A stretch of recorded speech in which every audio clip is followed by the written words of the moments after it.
It's the 25th day of April 2025, and this is Calvin Castine. We're at the Senior Center in Plattsburgh on South Catherine Street, former home of Seton Catholic, and before that, Mount Assumption Institute. And we're here to talk, or actually listen to this young fellow right here, Thaddeus J. Trudo, Booth Trudo. You've got two last names, Thaddeus. Yes, sir. So the presentation today is on behalf of the Clinton County Historical Association, who I'm working with this project. This presentation is a selection of the military portraits that come out of the Brush photo negative collection that the museum is fortunate enough to have. The Brush collection is a collection of over 18,000. It's 1,000 with a T. It's a lot. Glass plate, mostly glass plate negatives, with a few celluloid negatives from the end of the period that the collection runs, which it runs from about 1890 to about 1920, 1921. So in this collection, there's going to be a bunch of officers from the Spanish-American War era, bracketing all the way up into the First World War. These are all guys that were stationed here or from here that were deeply entwined with the community because these regiments were pretty dearly held in the hearts of the community. By the time this photo collection is going on, the Plattsburgh Barracks, as it was called then, had been a United States Army regular Army post since 1814. Moving from wooden barracks, which were built in 1814, 1815, into the stone barracks period in the 1830s, all the way up until the oval, as we call it, the brick, more modern barracks, as it was called, barracks establishment, were built in the 1890s by the Army Corps of Engineers. So these guys were all stationed here with the United States Army in that sweet spot that the collection hits between the 1890s and 1920s. Is the Brush name a photographer's name or Yes. just an individual's name? Is somebody? Yeah, it's the Brush collection. So the Brush collection comes out of the Brush Woodward photo studio that was extant in Plattsburgh until, I want to say my grandmother remembered it up into the 1930s. And then during the Depression, they closed down. But the museum is really fortunate to have this really deep, rich collection of portraits, because they're mostly family and individual portraits from that period of 1890 up into the early 20s that cover names A to Z from the area. I mean, I know from just looking through the collection, there are 25 or 30 photos of my own families in there. Photos of my great-grandparents as little kids and things like that, which are really an irreplaceable and fascinating thing in here. There's one photo in here that's a grizzled old Army surgeon who in the 1890s is retiring, having been an active duty surgeon since the 1860s during the Civil War, and he's got his 4-year-old grandson on his knee. And it's a picture that chokes me up because it reminds me of spending time with my grandfather, who was a military officer. And his grandson goes on to be a major during World War I, following in that step. So there are some really amazing photos that aren't just military photos. So far, we're up to about the letter, I think the P's are the next letter I'm getting, but we've gone a little past that. I'm going through all of the military photos and reading the uniforms and such is my big project. And we're at over 1,000 photographs in the military selection here. We're not going to see them all today, right? No, sir. No, sir. 26 slides, not nearly 1,000. I'd be hoarse as all buggery before I got there. So we're not shooting for all of them, but these are some selected ones where I've been able to do research and pull what I find interesting and really illuminating stories as to what the guys on this that came through this post did for the nation and for the evolution of history, essentially.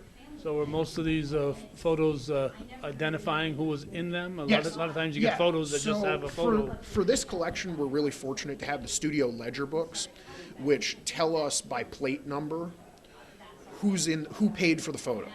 So it's not always who is in the photo. It's sometimes Mrs. Joe Smith who paid for it, but we can make an inferred guess that this is who it is.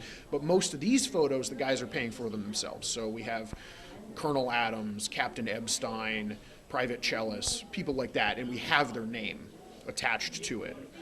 One of the fellows in here, he's a Distinguished Service Cross recipient, the nation's second highest valor award from the First World War. And since we had his name, I was able to find his citation and figure out what he got the medal for.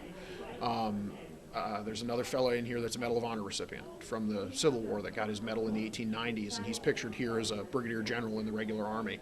A beautiful shot of that dress uniform, which you hardly ever see.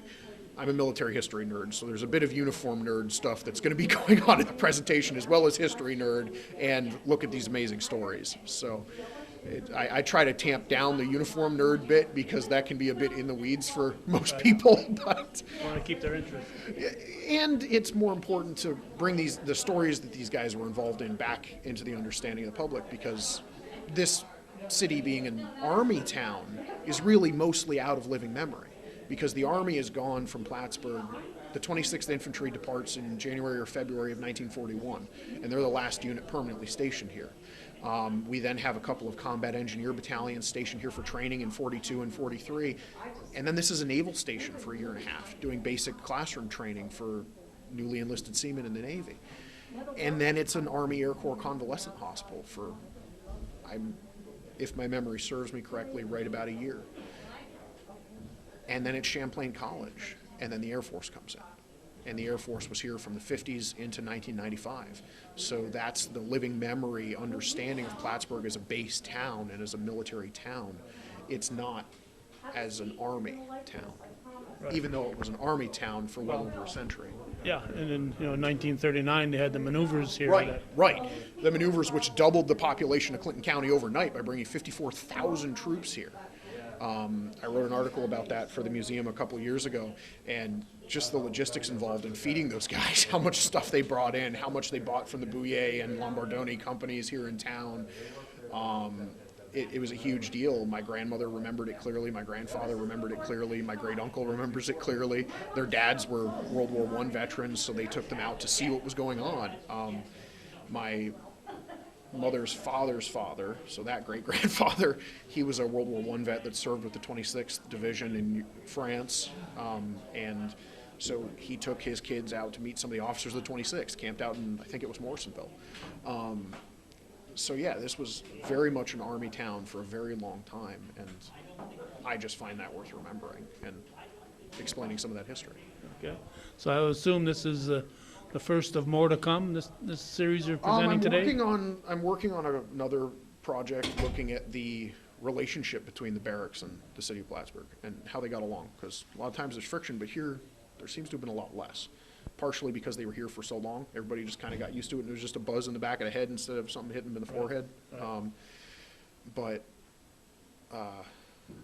there are plenty of other stories and plenty of other interesting characters that I've come across in the research process that could make probably 2 or 3 other presentations like this. So more to come in the future. Yeah, if I'm asked to do it and somebody wants to listen to it, sure. Okay, all right. Thank you, Thaddeus. Yes, sir.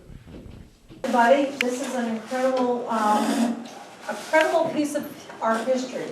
Thaddeus, he's a volunteer at the Clinton County Historical Association, and he's been identifying our military portraits. I think you've done what, over 900? We're over 1,000. Over 1,000 now. And by identifying and saying he's taking the picture of a soldier and identifying the year, the credentials the soldier has based on his uniform, and often applying a name. Come on in and sit down.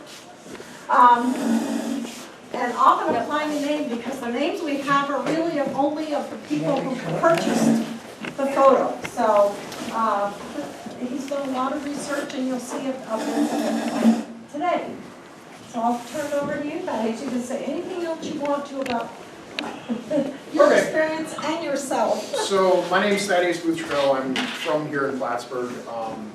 So that it's not just some random guy spouting off. I did my undergrad work in military history, essentially, and my graduate work in museum studies. I also grew up in a family that was really saturated with military legacy, so it's always been something near and dear to my heart, and a topic that's always held my interest since I was a very young child.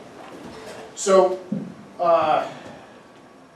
just to start off, the colorful images here on the title slide, those are what are called the distinctive unit insignias. You'll see those embedded throughout the presentation.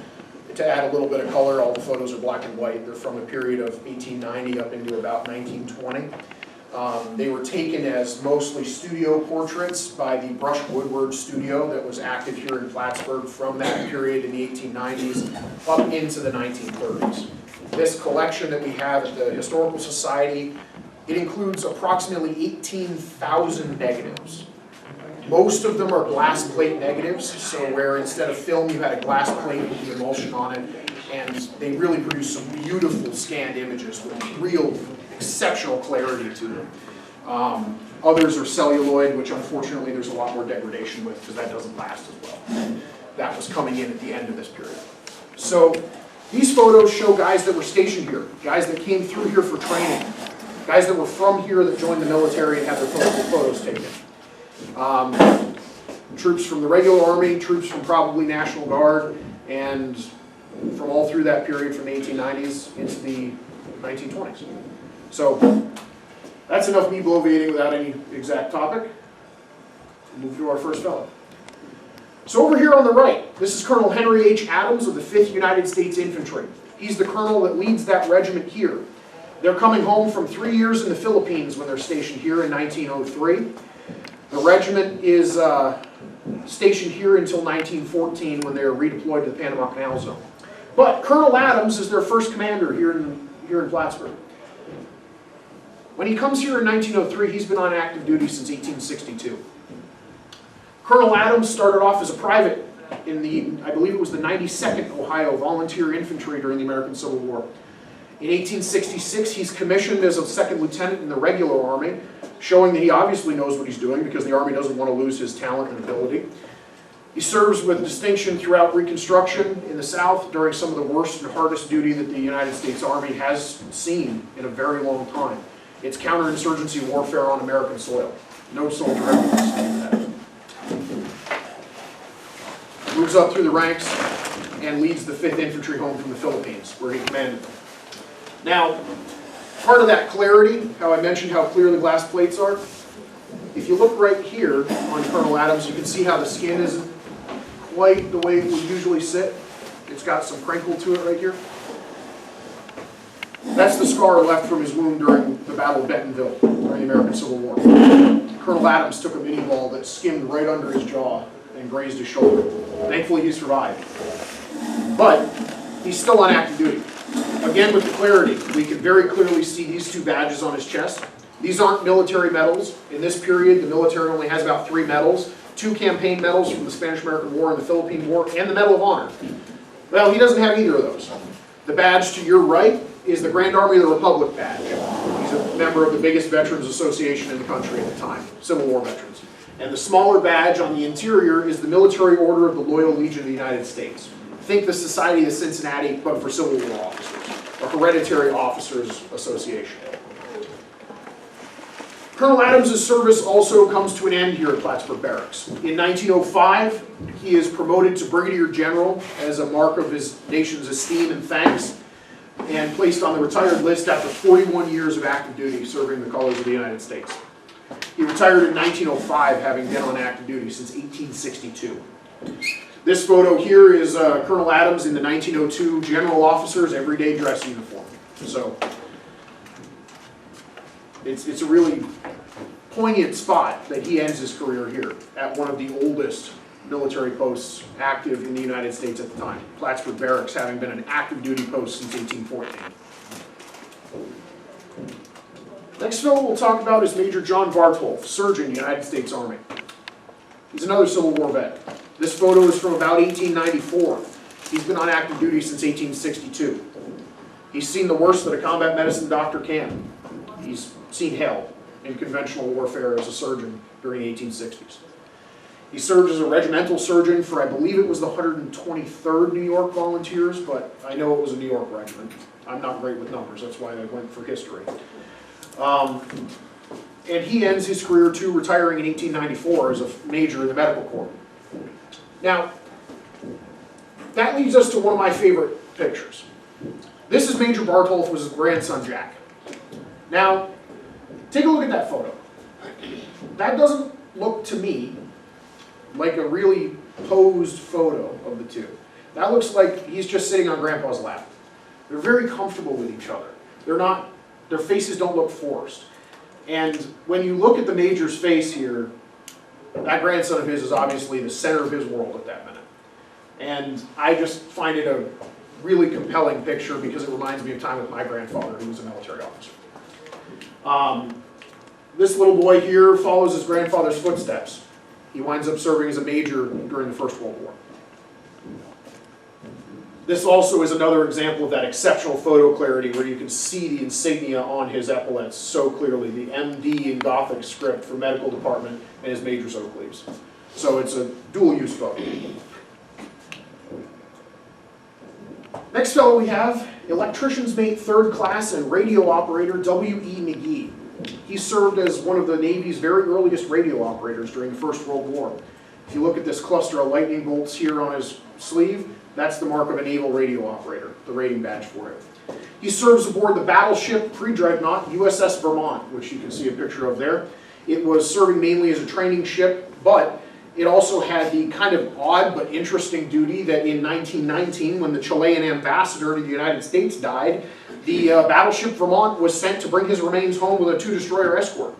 And Radio Man McGee would have been part of that convoy. So, odd duty, but it's also an interesting period of technological history, military history, and uniform history, because in this period, the United States Navy is copying the British Navy with the flat cap having the ship affiliation on it. He's also one of the few naval servicemen that are in this portrait collection. It's primarily Army folks. We were an Army town through and through. Now, this next guy has what I think is probably the most pertinent infantry officer's name I've ever heard. This is Major Bonesteel. Now, can you think of a better name for an infantry officer? I can't.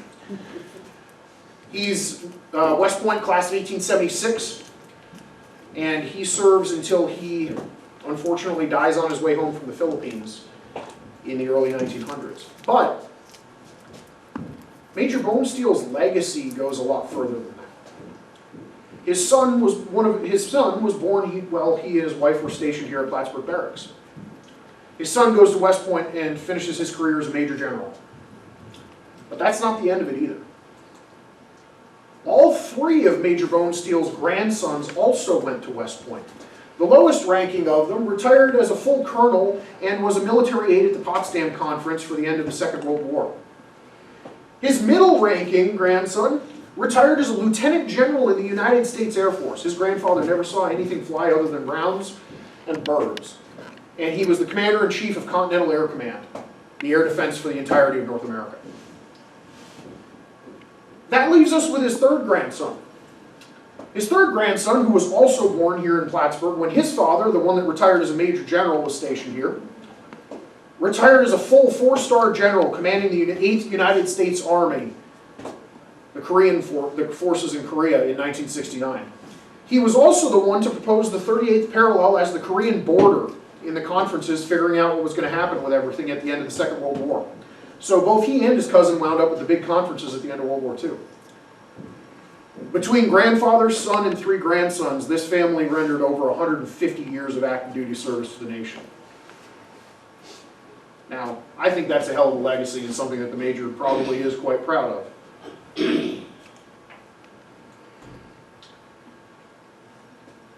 We've got another long-serving officer, Lieutenant Colonel George P. Borden of the 5th United States Infantry. When Colonel Adams led the regiment here, this was his number 2. Colonel Borden, this is about 1904. We're going to see another common number here. He's been on active duty since 1862. He was a member of, I believe it was the 126th New York Volunteer Infantry, served as a private corporal. He's commissioned in 1866 and serves through the same kind of duty that Colonel Adams saw. He goes on to be promoted to be the colonel of the 24th United States Infantry, one of the black infantry regiments in the United States Army, and retires as a brigadier general in 1907 after 45 years of active duty. Colonel Borden was here for about 2.5 years before he made colonel.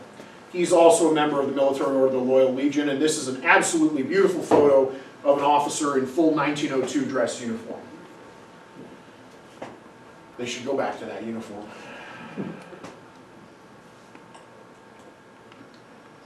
Now we're moving a little ahead in time. This is Private Carl Chellis. He's a member of the 1st Infantry Division, as we can see from his patch here, so he's a professional soldier. He's not a National Guardsman or a reservist. He spent 2 years in France. That's what each of these chevrons here on his left cuff marks 6 months of overseas service. He was also wounded in action. That's what this chevron on his right cuff shows. The Purple Heart doesn't get instituted as a decoration for those wounded in action until 1932. So before 1932, if you see a photo of an American serviceman and they have one of those chevrons on their right cuff, they were wounded in action. Now, it's very hard to see from this picture, but this ribbon right here, that's the World War I Victory Medal ribbon.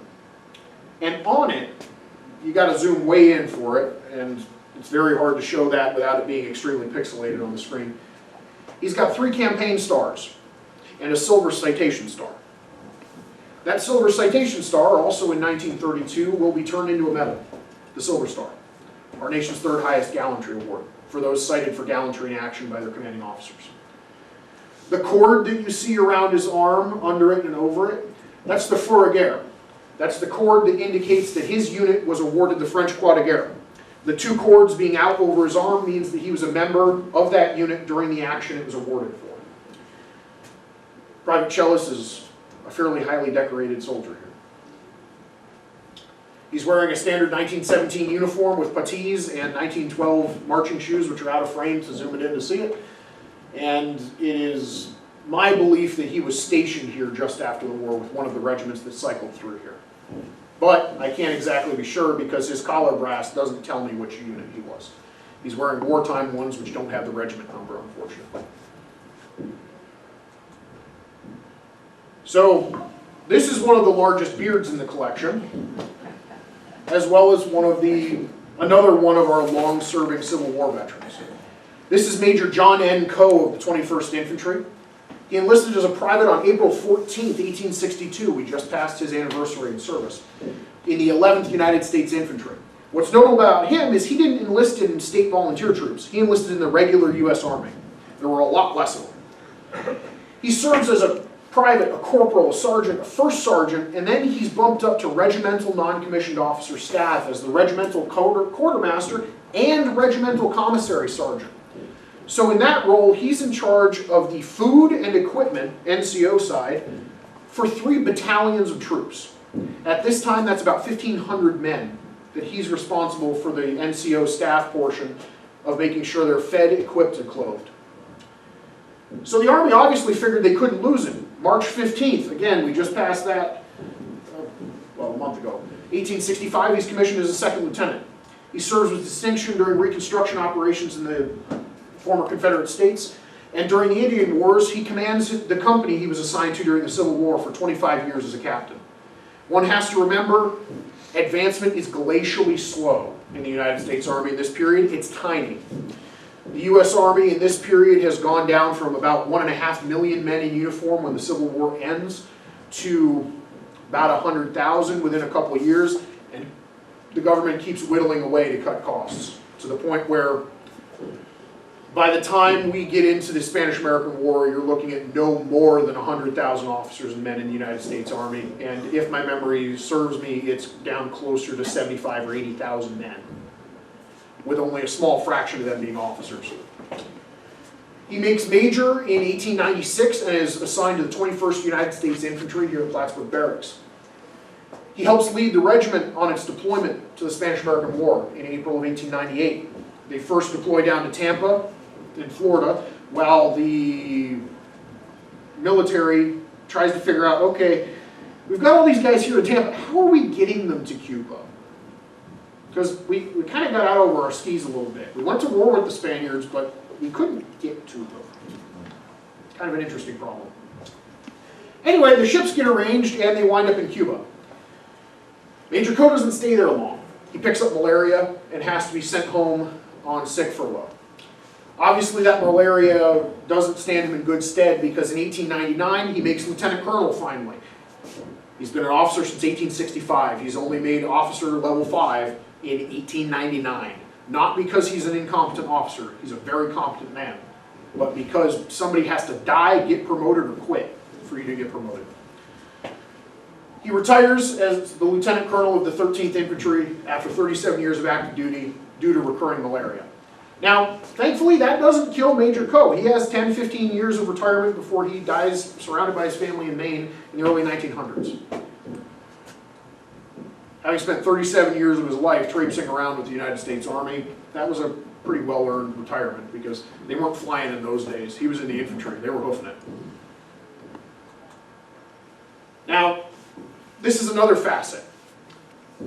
Given that this was an Army post where we had highly competent regiments like the 21st, the 5th, the 26th Infantry stationed here for longer periods of time, we would often get crops of West Pointers that would get stationed here. Lieutenant Dickinson and Lieutenant Curry, who's over here with his wife, were both class of 1908. They were stationed here by 1909 with the 5th Infantry. Now, Lieutenant Curry here is an interesting character. Dickinson goes on to be a colonel and a highly decorated officer retiring after the First World War.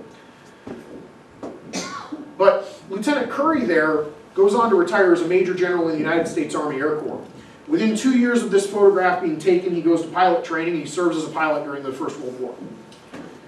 Now, Curry also winds up in December of 1941 being the first appointed national commander by President Roosevelt of Civil Air Patrol, which is now the United States Air Force's auxiliary. There's a unit of it here in town, which I've been a member of since I was in 7th grade. And the first thing you earn as a cadet when you earn your first promotion is the General John F. Curry ribbon. I never knew that. I never knew he was stationed here. His military career started here in Plattsburgh. Next, we have an officer that his distinction didn't come while he was here in Plattsburgh. This is Captain Lorenzo P. Davidson, West Point, class of 1885. He's the first U.S. officer to command Puerto Rican troops, ever. He's stationed down in Puerto Rico right after we snatched it from the Spaniards during the Spanish-American War. And he is appointed as the commander of the Puerto Rico Infantry Battalion, which is the historical group for the 65th United States Infantry, which is still part of the Puerto Rico National Guard establishment, as far as I can remember, and is really the cornerstone of Puerto Rican military history in the United States governance period. They've seen extensive action during the First and Second World War, and have been a very highly regarded and decorated unit. Captain Davidson here was its first commander. And he was appointed as such by Brigadier General Guy Verner Henry, who we'll talk about here in a few minutes, because guess what? We've got his picture too. Now, the 21st gets a lot of billing. A lot of their officers had their photos taken. But Captain Epstein here, Frederick Henry Ernst Epstein to be exact, he's got a story that's different than a lot of these guys. He emigrated to the United States from Prussia in 1864. Note I said Prussia, not Germany. Germany doesn't exist for another 6 or 7 years until 1871 when the German Empire is declared. He joins the United States Army as a private in 1864, right off the boat. He's commissioned by 1866. If that doesn't show competence, I don't know what does. By the time he comes here to Plattsburgh, he's commanding Company C of the 21st Infantry. He's seen extensive service in the Indian Wars, where he was brevetted captain for gallant service in action against the Indians on 3 occasions during 1876 and 1877.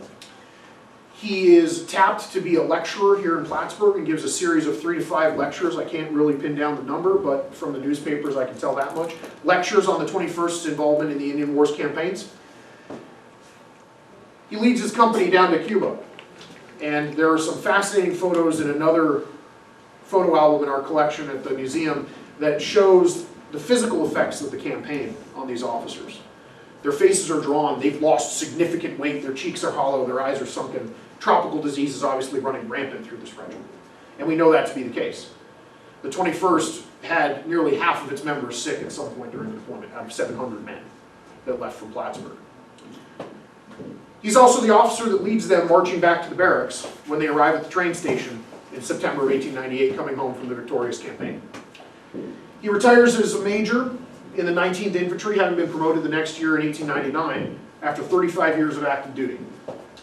On his chest, we can see the Army of the Potomac Society, the Military Order of the Loyal Legion, and the 5th Corps Veterans Society from the Spanish-American War, showing that this photo was taken in that late 1898 into mid-1899 gap when he was still stationed here at Plattsburgh Barracks. Now, Here we see earlier enlisted men that we can put a name to and we can tell something about. So a private soldier, there's not a lot of information that we can glean from his uniform.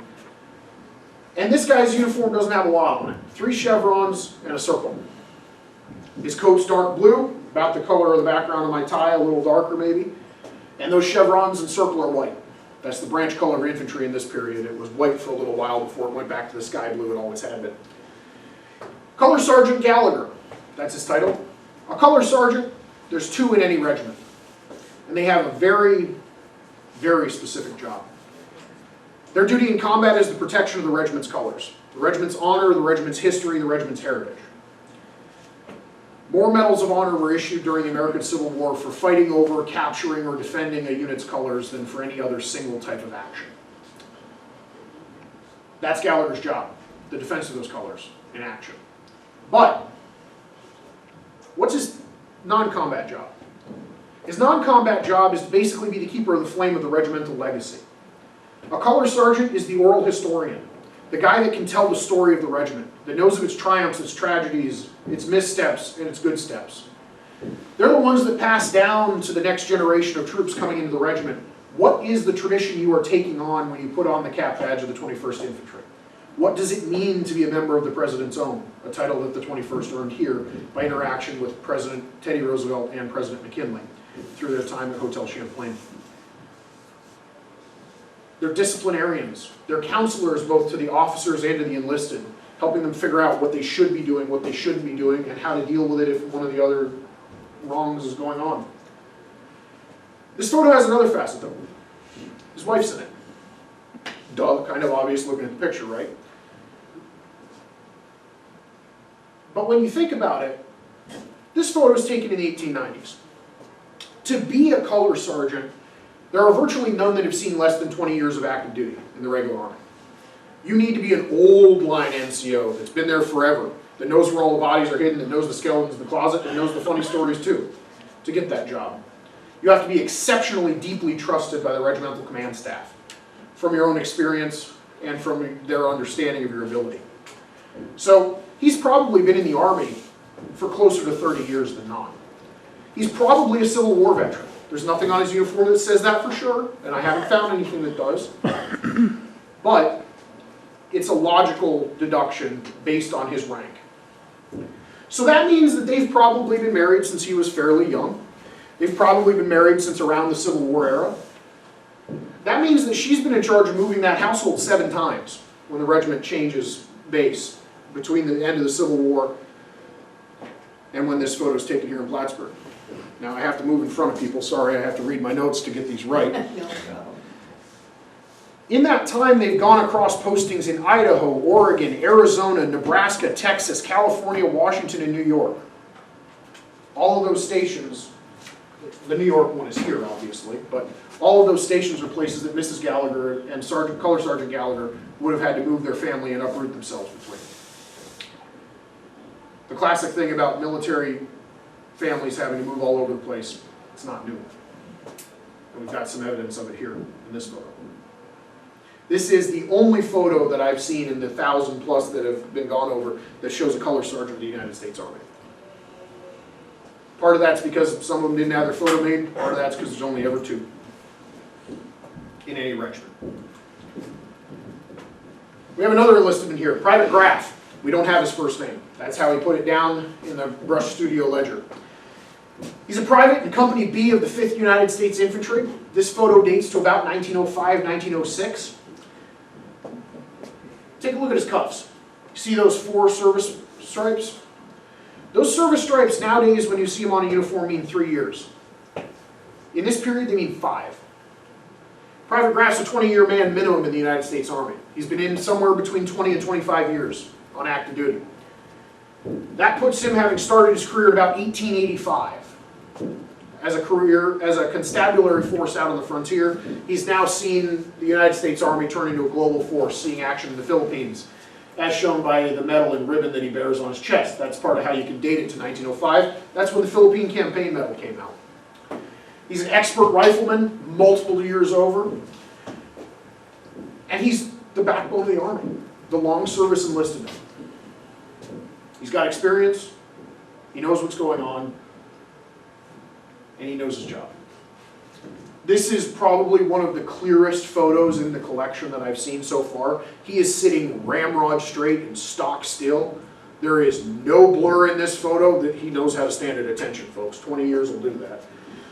You can see the fuzz on this cord in this photo. That's how clear and sharp that photo is.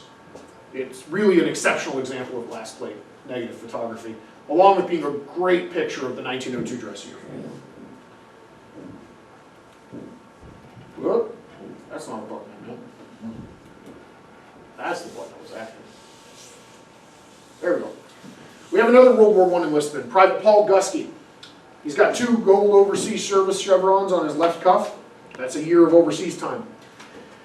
On his chest, he's got the ribbons for the World War I Victory Medal, the Philippine Campaign Medal, he's a pre-war professional soldier, the Mexican Border Service Medal, and a county-level World War I Service Medal. Right here, he's wearing his personal decoration, the Croix de Guerre, a French gallantry decoration. On that medal, you can see a little bump on the ribbon right above right where that pointer is. That's a bronze citation star for it. So with the Croix de Guerre, if it's got nothing on it, you were cited at the battalion level. Bronze, regimental level. Silver star, divisional level. Gold star, corps level, and then there's more for Army and the highest level citation that exists. So think of that as somewhere between a United States Bronze Star Medal and Silver Star Medal for the level of citation it would be. He's a highly decorated World War I combat troop that we can't really be sure if he's from here or not because he's again got the generic collar disc. So he could be a local, he could be passing through, he could be stationed here. We have another member of the 5th Infantry, another long service enlistment. He's got about 15 years in by the service stripes we can see very barely on the edge. He's a company quartermaster sergeant. That's what the flat bar under his chevrons mean, that he's a company level QM sergeant. He's in charge of the equipment for his company, right? Somebody needs a new canteen, his job. Somebody needs a new ammo belt, his job. Somebody lost their bayonet, he gets to chew them out. He's got 15 years in. He's wearing 2 Philippine War campaign medals. He's got the Philippine War service stripe down on his arm below his regular service stripes. And he's got a very high marksmanship qualification for multiple years. The cross that's hanging down, in this period, just basic qualification was just the silver bar up at the top here. Extra years are denoted by the second one hanging, and that cross hanging down means he shot an extra course of fire at between 600 and 1,000 yards with open sights. That ain't easy, folks. And that he's maintained that for many years. He's obviously one of the better shots in the regiment. And he's one of the long-serving enlistment. He's got at least 15 years in him. Make sure I have the right button. Now, remember Captain Davidson and how he was promoted to the command of the battalion? This is the man that promoted him. Brigadier General Guy Vernon Henry Sr., West Point, class of 1861. He's been on active duty since then. This photo was taken in 1898, 1899. He's breveted 5 times for gallantry in action during the Civil War. Now, a brevet is an honorary promotion that basically backdates it when you finally make that grade for seniority purposes. It's an honorific. We don't have anything other than the Medal of Honor to give you, but we're really proud of you, so you're a brevet X. Insert X rank here. He's breveted 5 times during the Civil War. He's breveted again to Brigadier General in the regular Army for service in the Indian Wars in 1890. And when you look right here, there's a medal that's familiar to some people. He's awarded the Congressional Medal of Honor in 1893 for actions at Cold Harbor during the Civil War. General Henry was at the head of his brigade. He was a brevet brigadier general of volunteers, commanding about 5,000 infantry. And that infantry didn't want to go hit those entrenchments. That infantry didn't want to stand under that fire. Understandable. Cold Harbor was a meat grinder. General Henry decides to lead that assault. Unlike most officers that day, he doesn't do it on foot to minimize himself as a target. General Henry rides at the head of his brigade on horseback. He has 2 horses shot out from under him. That's the kind of fire he's under. His brigade actually makes it into the Confederate works, one of only 2 Union Army brigades, if my memory serves me correct, that did that at Cold Harbor. A battle that's widely considered a draw at best, if not a Union defeat. And General Henry's brigade was one of the ones that advanced furthest and accomplished the most of their mission. At the end of the Spanish-American War, he's appointed as the first military governor of Puerto Rico. He creates the Puerto Rico Infantry Battalion, giving Captain Davidson that distinction as the first American officer to command troops from Puerto Rico. We're not really sure why he's in Plattsburgh when this photo's taken. He's not in Puerto Rico, where he's the governor. We've got a couple of photos of him in civilian dress with, at the time, Vice President Teddy Roosevelt reviewing the 21st Infantry, but we're not really sure why he's here. It's kind of an anachronism to have him here, but it's a really fascinating photo, and it's the only photo of a Medal of Honor recipient so far that we found in the collection. And it's really neat that he's wearing it in this photograph. It's a really beautiful photograph of the 1890s general officer's dress uniform with his ostrich-plumed bicorn hat. It's a really great photo, uniform nerd-wise, but I won't subject you all to that. Here we have another officer of the 21st.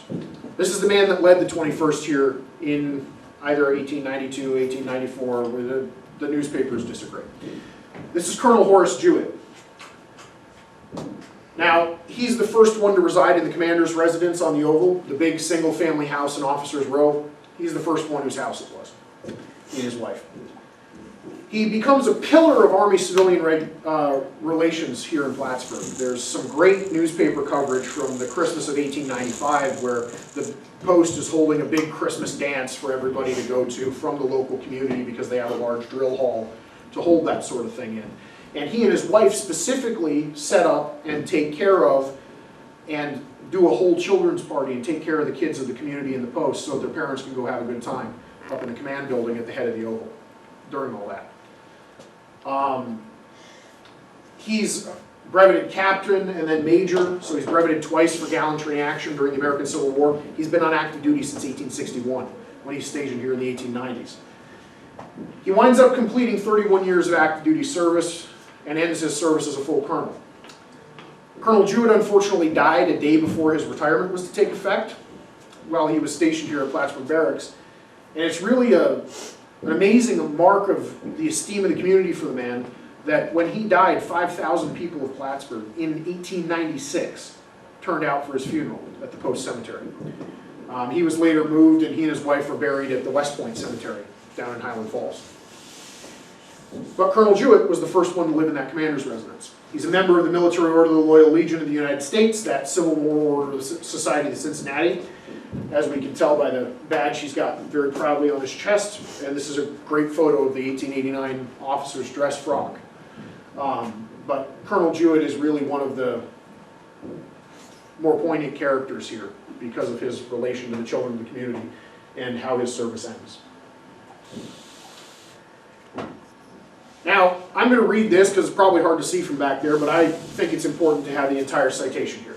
This is Private George King. He's a member of the Quartermaster Corps now in this photo, but he wasn't when he received this.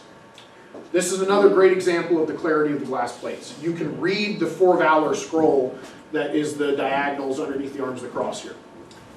That's the Distinguished Service Cross, the second highest award for gallantry in action that the United States Army can bestow, second only to the Medal of Honor. Private King was awarded that medal for actions on October 9th, 1918. His citation reads, "The Distinguished Service Cross is presented to George King, Private, U.S. Army, for extraordinary heroism in action near the Argonne Forest, France, October 9, 1918. Private King was a member of a reconnoitering patrol which encountered heavy fire from hostile machine guns. Private King advanced alone and killed the gunners, enabling his patrol to complete its mission." Now, we can gain a lot out of this citation. One, good Lord, I couldn't do that. Two, machine guns, more than one, right? So assume two. A German machine gun has a crew of 6. Take from that what you will. Private King is stationed here just after World War I, and he's obviously here when he received his medal. And it's a really clear photo, and it's a really nice thing to be able to put a name and more of a story to one of the enlisted men in this collection. Officers leave a big paper trail, and they're a lot easier to research than enlisted men. So having one where you can really put your finger on something that he did is a really neat thing to be able to add to the story. This is also, again, technically one of the beautiful glass plates that we have in the collection. Next up, we have somebody who the research on him drives me nuts. This is Regimental Quartermaster Sergeant Miller. Notice I didn't tell you a first name. That's because I can't find it anywhere, and it drives me nuts. Now, Sergeant Miller here, he's one of the best shots in the 23rd. He's probably the best shot in the 23rd Infantry, who's here in late 1902 to 1903. He's a Philippine War veteran, as we can see by this badge here. It's the badge of the 8th Corps Society, guys that served in the Philippines. He's also one of the 3 best shots in the whole United States Army. You'd think I would be able to find his name because of that. Nope. So these 2 large medals down here are either 2nd or 3rd place. It's very hard to tell because it's a black and white photo. Army-wide marksmanship medals.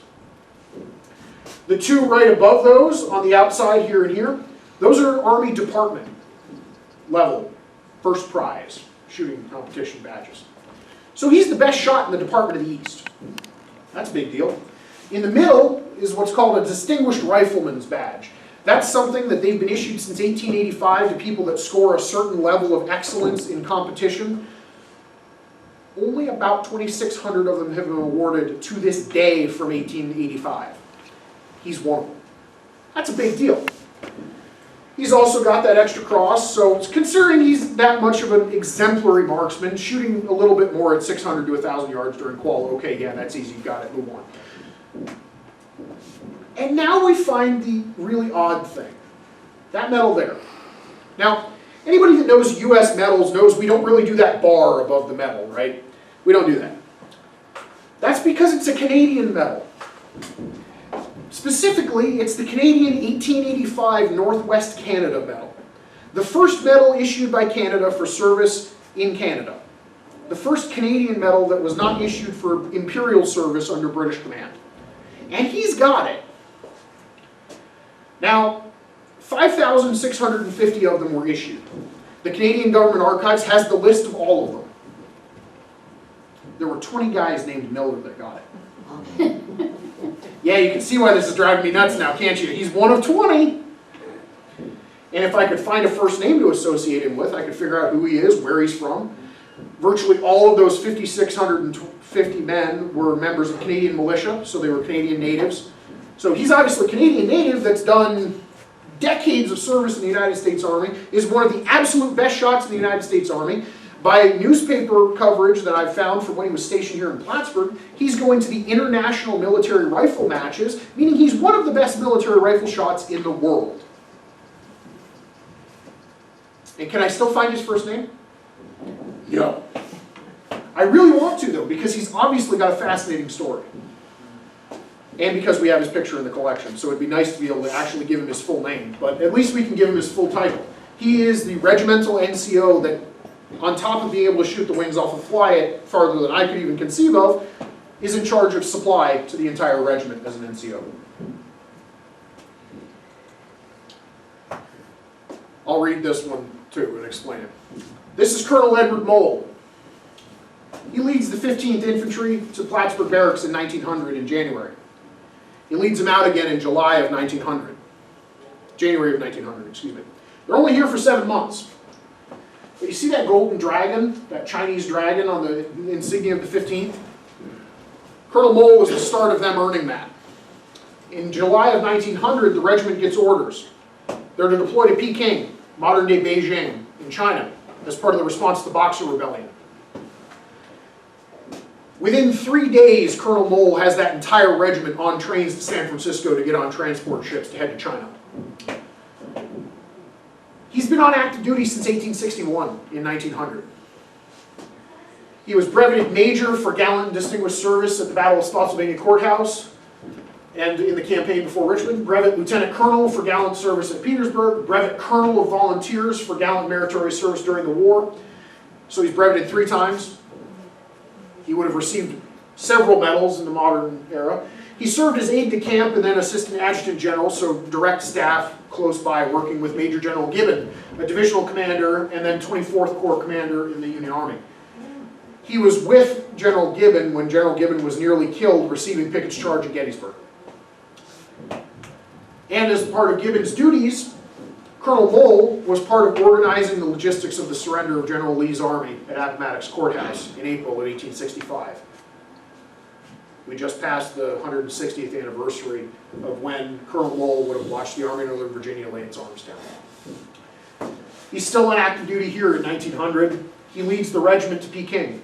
The 15th eventually will get the nickname the Old China Hands, because after a short stay in 1900, they are sent to the Philippines for a while, and then in the early 1900s, I believe it was 1905, they get sent back to China, and the 15th will remain deployed in China until forced out of China in the late 1930s, 1937 to be exact, by fear of Japanese aggression.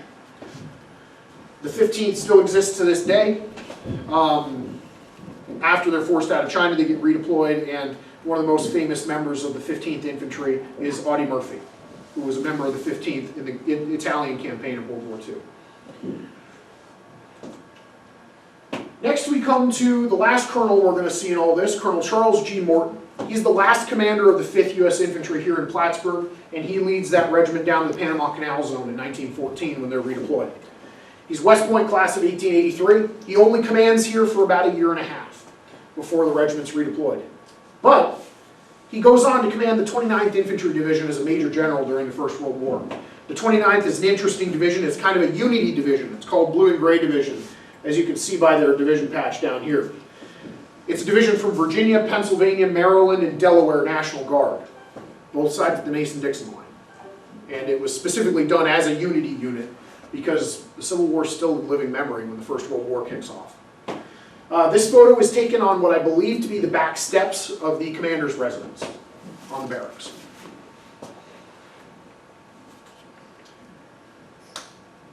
Now this photo is another interesting one that had me scratching my head until I finally had a light bulb moment and figured out what I was not figuring. This is Ordnance Sergeant McGahan. He's in the United States Army 1911 Summer Field Service coat. He's got a 1st United States Army Group, 1st Army patch on his shoulder. Now, why do I have a Marine Corps Eagle, Globe, and Anchor in the top left of this slide? That's because of these two ribbons here. He's got the World War I Victory Medal with a campaign star here, but these two. One of them is the Dominican Campaign Medal for 1916 work, and the other is a Marine Corps Good Conduct Medal. McGahan was a private in the United States Marine Corps doing one hitch from 1912 to 1916, serving in California, Pennsylvania, and the Dominican Republic. He gets out of the Marine Corps in either early December or late November of 1916. The record isn't exactly clear. And he winds up joining the United States Army in 1917 in December. Gets deployed to France. Now, I make this joke advisedly. My late uncle was a Force Recon Marine. The Army then made a poor decision and put a Marine in charge of a depot full of millions of hand grenades. Yes, my uncle would be chuckling madly about that. Obviously nothing went wrong because he managed to come home. He was in charge of both ordnance and then transferring those grenades over to the British and French so he didn't have to ship them back home because that would be expensive. And we see him here as an ordnance sergeant in the United States Army.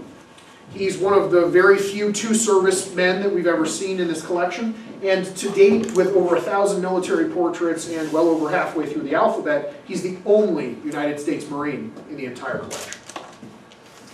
When I said we were an Army town, I wasn't kidding. So here we see him with an engineer's collar, disc, the 1st Army patch, the Marine, and World War I ribbons. But he's a compelling one because he's the only member of the Corps that we've seen. And I promise this is the last one I'm going to natter on about. But this is also a personal favorite of mine. This is Captain Robert Cyrus Booth. In this photo, he's a member of the 36th United States Infantry. He's a captain in the United States Reserve. He's a training officer at the Plattsburgh experiment, the creation of reserve officers here at Plattsburgh to prepare the United States for war during World War I. He commissioned here in 1916 from the Plattsburgh experiment. He'll go on to be a training officer over at Camp Devens, Massachusetts. He deploys to France, where he was on a fast track to be promoted major and to command a battalion in the spring offensives of 1919 when the war ends. He's then tapped as a member of the 26th Infantry Division's delegation to the first caucus of the American Legion in Paris. He winds up going to the St. Louis caucus with a stage ticket. He's part of writing the Constitution for the American Legion, and he founds Post 20 of the American Legion here in Plattsburgh, New York. He's also my favorite in the collection because he's my great-grandfather. A little slight bit of nepotism, but he goes on to be a lawyer here in Plattsburgh. He practices until the late 1970s. He was one of the first vice commanders of the American Legion in New York State. He was the first county commander, kind of had to be if he was the first post commander. And he still has a good chunk of family around here in town to this day.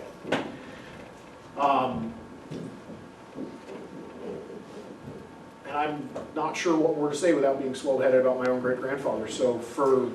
Where was he born? Here in Plattsburgh. Oh, in Plattsburgh? Yes, yeah, he's a Plattsburgh native. His father was the surrogate court judge here in town. So without any further of me stumbling over my words, I really appreciate you guys coming to the presentation. If you have any questions, comments, concerns, complaints, I'm more than willing to hear them.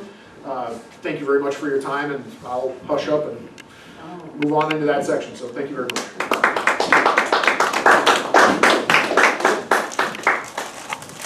Now, you were born in Plattsburgh also? Or? I was born in Burlington, but my family's from here. Oh, okay.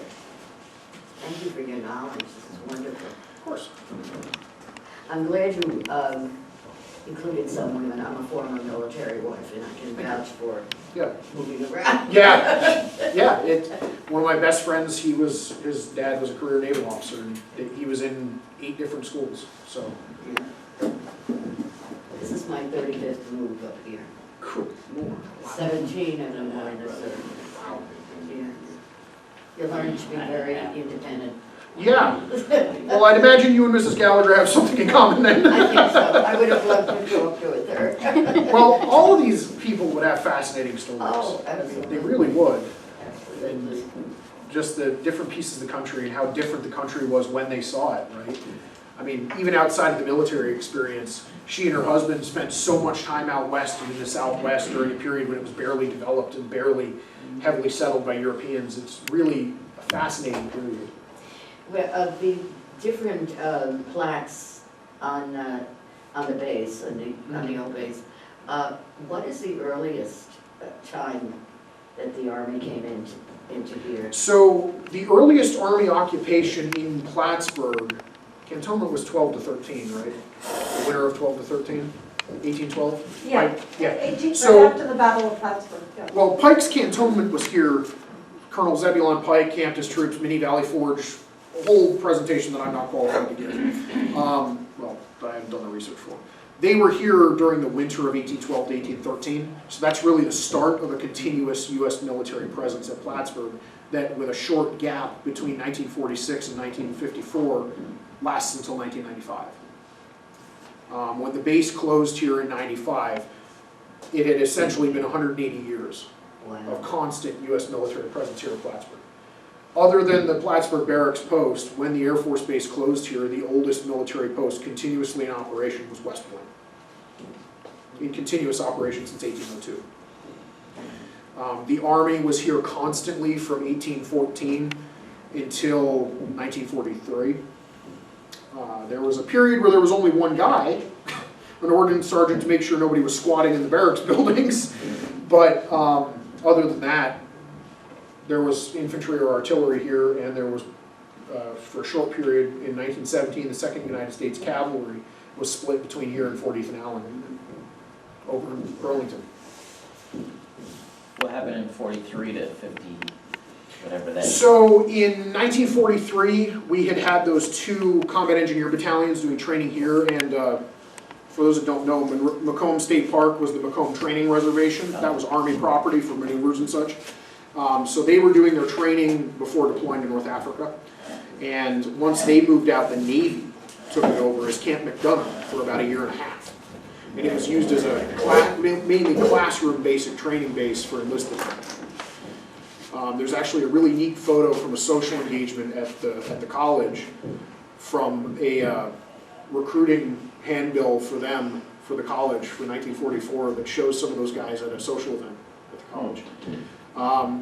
When the Navy leaves in late 44, early 45, the Army Air Corps takes it over with the intent to turn it into a large convalescent hospital. It does that for approximately a year, but by January of 46, it's no longer an active military post. It then becomes what's called Champlain College, which is essentially just a GI Bill college, up until late 1953, when the Air Force wants the federal property back, basically. And the town and the city is more than happy to have the military come back. And from 1954 forward, it's a United States Air Force post until 1995.